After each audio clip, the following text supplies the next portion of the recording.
சுட்டும் விழி சுடரே நீ வரப்போகிற எபிசோடுக்கான ப்ரெடிக்ஷன் தான் பார்க்க போகிறோம்.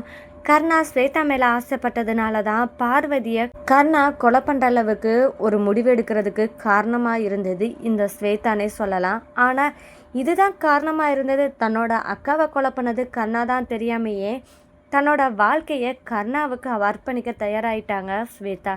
இந்த மாதிரி தருணத்தில் ஒன்றுமே தெரியாமல் உண்மையும் தெரியாமல் வெற்றி இதனால் வரைக்கும் இருந்தது மட்டும் இல்லாமல் இப்போவும் கூட கர்ணா கூட தான் இருக்க போகிறாரா?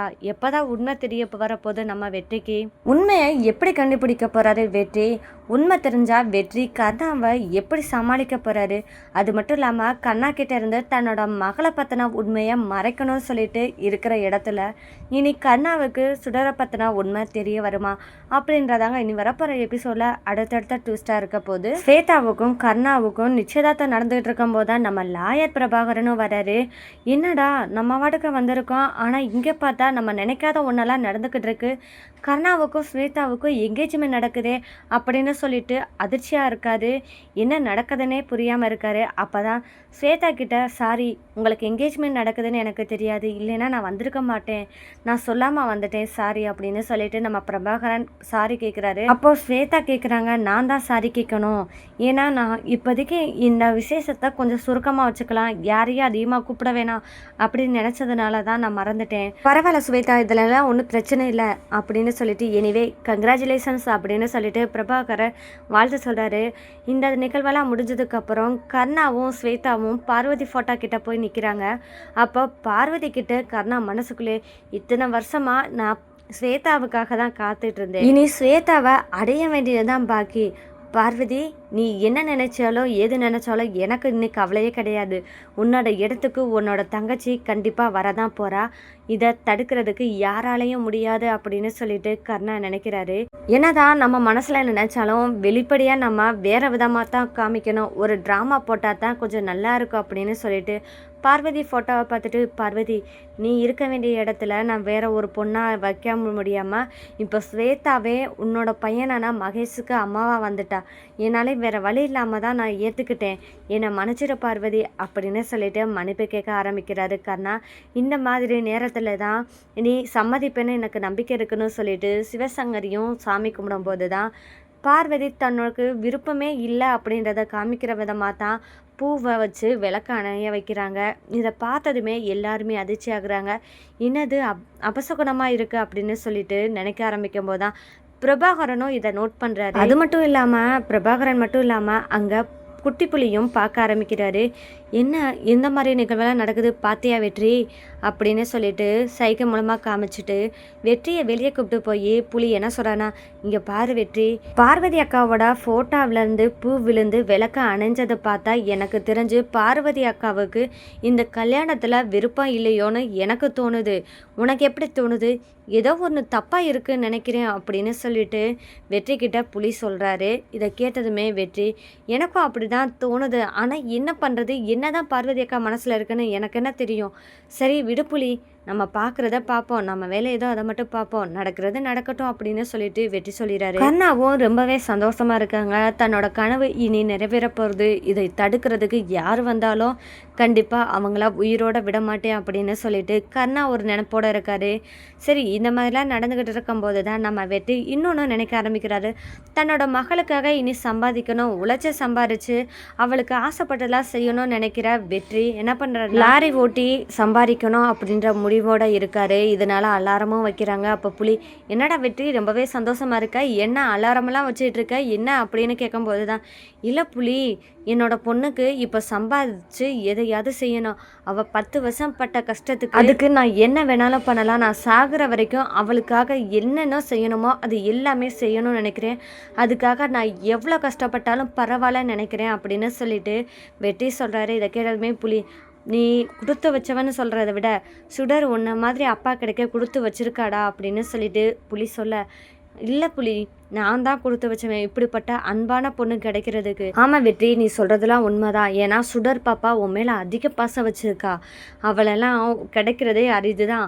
அப்படிப்பட்ட பொண்ணு உனக்கு மகளாக கிடைச்சிருக்கான்னா உண்மையிலே பெருமைப்பட வேண்டிய விஷயந்தான் அப்படின்னு சொல்லிட்டு புலியும் சொல்ல ஆரம்பிக்கிறாரு. இதெல்லாம் நடந்து முடிஞ்சதுக்கப்புறம் அடுத்ததாக என்ன நடக்குதுன்னா, நம்ம பிரபாகரன் எப்படி இருந்தாவது கர்ணா வீட்டில் என்ன நடந்துச்சு அப்படின்னு சொல்லிட்டு இன்ஃபார்ம் பண்ணியே ஆகணும் அபிநயாவுக்கு அப்படின்னு சொல்லிட்டு அபிநயா வீட்டுக்கு வராரு. வந்ததுமே அபிநயா கிட்ட பிரபாகரன் சொல்ல ஆரம்பிக்கிறாரு, இந்த மாதிரி ஸ்வேதாவுக்கும் கர்ணாவுக்கும் நிச்சயதார்த்தம் முடிஞ்சிருச்சு, நான் நினைச்சே பார்க்கல அப்படின்னு சொல்லும்போது தான் அபி ஃபீல் பண்ண ஆரம்பிக்கிறாங்க. ஸ்வேதா தான் பாவம். ஏன்னா தன்னோட அக்கா பார்வதி கொலை பண்ணதே அந்த கர்ணான்னு தெரியாமல் தன்னோட வாழ்க்கையை கர்ணா கிட்ட ஒப்படைக்க போகிறாங்கன்றதா எனக்கு வருத்தமாக இருக்குது வக்கீல் சார் அப்படின்னு சொல்லிட்டு பிரபாகரன்ட்டு அபிநயா பேசிகிட்டு இருக்காங்க. இதெல்லாம் ஒரு பக்கம் இருக்க நம்ம வெற்றி கர்ணா மற்றும் மகேஷை கூப்பிட்டுட்டு சண்முகம் வீட்டு வழியாக தான் போகிறாங்க. அந்த நேரம் கர்ணா மகேஷ் கிட்ட ஒரு கேள்வி கேட்குறாங்க. மகேஷும் ஒன்று சொல்கிறான், அப்பா இங்கே தான்ப்பா சுடர் வீடே இருக்குது அப்படின்னு சொல்லும்போது தான் கர்ணா கேட்குறான், ஓ நீ அதனால தான் இந்த பக்கம் வெற்றி போகிறான்னு தெரிஞ்சாலே நீ அடிக்கடி காரில் வெற்றியோட வந்துடுறியோ அப்படின்னு சொல்லிட்டு கர்ணாவும் கேட்க ஆரம்பிக்கிறாரு. இதை கேட்டதுமே மகேஷ், ஆமாப்பா உங்களுக்கு ஒன்று தெரியுமா, நானும் வெற்றி அங்கிளும் சேர்ந்து இங்கே சுடரோட வீட்டுக்கு வந்து ப்ராஜெக்ட்லாம் செஞ்சுருக்கோம் அப்படின்னு சொல்லிட்டு கர்ணா கிட்ட சொல்கிறாரு மகேஷ். அப்போ அந்த நேரம் சரி இதுக்கு மேலே மகேஷை பேச விட்டோம்னா கண்டிப்பாக எல்லா உண்மையும் தெரிய வந்துடும் கர்ணாவுக்கு, அபி அந்த வீட்டில் இருக்கா அப்படின்னு சொல்லிட்டு அபிக்கும் நமக்கும் ஒரு பொண்ணு இருக்கா அப்படின்னு தெரிஞ்சால் கர்ணாவால் சுடருக்கு ஏதாவது ஆபத்து வந்துமோ அங்கே அப்படியே அபி பயந்துக்கிட்டு இருக்கா. எதுவுமே இது நடக்கக்கூடாது. அது மட்டும் இல்லாமல் கர்ணாவுக்கு அபியோட அண்ணன் குடும்பம் ஒன்று இருக்குது, அபிக்கு எல்லா அதுக்கு பதில் கொடுக்குற விதமாக கர்ணாவும் பதில் சொல்லிடுறாரு. இந்த மாதிரி நேரத்தில் தான் மகேஷ் ஒன்று சொல்கிறான், என்னென்னு பார்த்தா யோசிக்க ஆரம்பிக்கிறாரு. நீங்களும் வாங்கலே ஒரு ட்ரெயின் சுடரை பார்த்துட்டு வந்துடலாம், சுடரோட மாமா மற்றவங்க எல்லாத்தையும் பார்த்துட்டு வந்துடலாமே, ஒரு ஹாய் சொல்லிட்டு வந்துடலாமே அப்படின்னு சொல்லிட்டு மகேஷ் அடம்பிடிக்க ஆரம்பிக்கிறாங்க. அப்போ நம்ம வெற்றிக்கு பயந்தான் வருது. என்ன மகேஷ் இப்படி கேட்டுட்டான், கண்ணா வரேன்னு திடுதுப்புன்னு சொல்லிட்டா, அப்போ அவங்க வீட்டில் போனால் எல்லா உண்மையும் தெரிஞ்சே வந்துடுமே அப்படின்னு சொல்லிட்டு ஒரு பக்கம் வெற்றி யோசிக்கிறாரு. வெற்றியும் மகேஷ் கிட்ட எதையாவது சொல்லி சமாளிக்கணுமே சொல்லிட்டு, மகேஷ் இப்போ வேணாம்ப்பா இன்னொரு நாளைக்கு போகலாம், நான் கூப்பிட்டு போகிறேன் அப்படின்னு சொல்ல, இல்லை அங்கிள் அப்பாவோ என்னைக்கா ஒரு நாள் தான் வராரு, இந்த நேரம் பார்த்து தான் நம்ம கரெக்டாக சுடரோட வீட்டுக்கு போய் ஒவ்வொருத்தரையும் அறிமுகப்படுத்தினா தானே நல்லாயிருக்கும். அதை விட்டுட்டு அப்பா இல்லாமல் நம்ம போய் என்ன ஆக போகுது, நம்ம எப்போ வேணாலும் போய்க்கலாம் அங்கிள், ஆனால் அப்பா வர மாதிரி இருக்குமா அப்படின்னு சொல்லிட்டு மகேஷ் சொல்ல, அப்போ கர்ணா என்ன நினைக்கிறான்னா, தன்னோட மகன் ஆசைப்படுறானே அவனுக்காகவாது நம்ம போகணும் அப்படின்னு சொல்லி கர்ணாவும் வெற்றி கிட்ட என்ன சொல்கிறாருன்னா, இங்கே பாரு வெற்றி, மகேஷ் ஆசைப்படுறான், வா நம்ம போய் தான் பார்ப்போமே, ஒரு ஹாய் சொல்லிட்டு வரதுல என்ன இருக்குது, இதனால் ஒரு பிரச்சனை இல்லைல்ல இந்த மாதிரி கர்ணா கேட்க வெற்றியும், இல்லை கர்ணா உனக்கு வேலைகள்லாம் இருக்கும், அந்த வேலையை விட்டுட்டு நீ இப்படி வந்தேன்னா கொஞ்சம் கஷ்டமாக இருக்குமே உனக்கு அப்படின்னு சொல்லி தான் நான் யோசித்தேன் அப்படின்னு சொல்லும்போது தான் வேலையெல்லாம் நம்ம பார்த்துக்கலாம் வெற்றி, வா நம்ம கொஞ்ச நேரம் ஒரு 5 மினிட்ஸ் ஆகுமா மேக்ஸிமம், வா போயிட்டு வரலாம் அப்படின்னு சொல்லுவோம். கர்ணாவோட பேச்சை மீற முடியாமல் வெற்றி வேற வழியே இல்லை, கர்ணாவை கூட்டிகிட்டு தான் போகணும். கடவுளே, எப்படி இருந்தாலும் கர்ணா முன்னாடி அபிநயா வரக்கூடாது, அபிநயா பற்றின உண்மையும் அபிநயாவோட அண்ணன் குடும்பத்தின பற்றின உண்மையும் கண்டிப்பாக கர்ணாவுக்கு தெரிய வராமல் நீ தான் பார்த்துக்கிறணும், உன்னை நம்பி தான் நான் இருக்கேன் அப்படின்னு சொல்லிட்டு தெய்வத்து மேலே பாரத்தை போட்டுட்டு நம்ம வெற்றி மகேஷ் மற்றும் கர்ணாவை கூப்பிட்டுட்டு சண்முக வீட்டுக்கு கிளம்புறாங்க. சண்முக வீட்டுக்குள்ளே நுழையவும் செய்கிறாங்க. இந்த மாதிரி நேரத்தில் தான் நம்ம அபிநயம் என்ன பண்ணுறாங்கன்னா, கரெக்டாக கெஸ் பண்ணி, ஆஹா கர்ணாவை கூட்டிகிட்டு இந்த வெற்றி வந்துட்டானே, இவனுக்கு எவ்வளோ தைரியம் இருந்தால் நம்ம வீட்டுக்கே கூட்டிகிட்டு வருவான் அப்படின்னு சொல்லிட்டு ஒரு பக்கம் யோசிக்கிறாங்க. இப்போ எதுவுமே நம்ம பேச முடியாது, கர்ணா முன்னாடி நம்ம போகக்கூடாது அப்படின்னு சொல்லிட்டு கர்ணாவோட கண்ணில் படக்கூடாது அப்படின்றதுக்காக மறைவான ஒரு இடத்துல இருக்காங்க. அப்போ வீட்டுக்குள்ளே போன வெற்றி, எங்கே அபிநயா இங்கே இருக்காளா அப்படின்னு சொல்லிட்டு முதல்ல பார்க்க ஆரம்பிக்கிறாரு. அப்போ அபிநயா இல்லைன்னு தெரிஞ்சதுமே, நல்ல வேளை அபிநயா இங்கே இல்லை அப்படின்னு சொல்லிட்டு பேசுகிறதெல்லாம் பேச விட்டுட்டு அடுத்ததாக கர்ணாவை வா கண்ணா கிளம்புவோன்னு சொல்லிட்டு வெற்றியும் அவசரப்படுத்த ஆரம்பிக்கிறாரு. அப்போ தான் நம்ம சுடரும் சொல்ல ஆரம்பிக்கிறாங்க, கேப்டன் அங்கிள் என்னோட அம்முவை நான் அறிமுகப்படுத்தலையே அப்படின்னு சொல்லும்போது தான், இல்லை சுடர் இருக்கட்டும், உன்னோட அம்மாவை இன்னொரு நாளைக்கு வந்து பார்த்துக்கலாம், இப்போ கண்ணா அங்கிளுக்கு வேலை இருக்குது, அதனால் நாங்கள் இப்போ கிளம்புறோம் அப்படின்னு சொல்லிட்டு கர்ணா முன்னாடி அவசரப்படுத்துகிறாரு வெற்றி. இந்த மாதிரி நேரத்தில் சந்தேகத்தை தூண்டுற மாதிரி கர்ணாவுக்கு தோண ஆரம்பிக்குது. ஆனால் அபிநயாவோ ஒரு பக்கம், இவன் எதுக்கு வந்தா, இவனை கூட்டிகிட்டு வர்றதுக்குன்னா அப்போ என்ன நிம்மதியாகவே இருக்க விட மாட்டானா அப்படின்னு சொல்லிட்டு அபிக்கு வெற்றி மேலே கோபம் வர ஆரம்பிக்குது.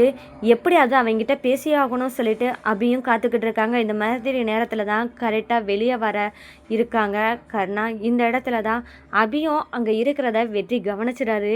அப்போ கர்ணா கண்ணில் அபி படக்கூடாது அப்படின்றதுக்கு அபிக்கிட்ட முன்னாடியே போய் நிற்கிறாரு. முன்னாடி போனதுமே அபிக்கு வந்தது கோபம்.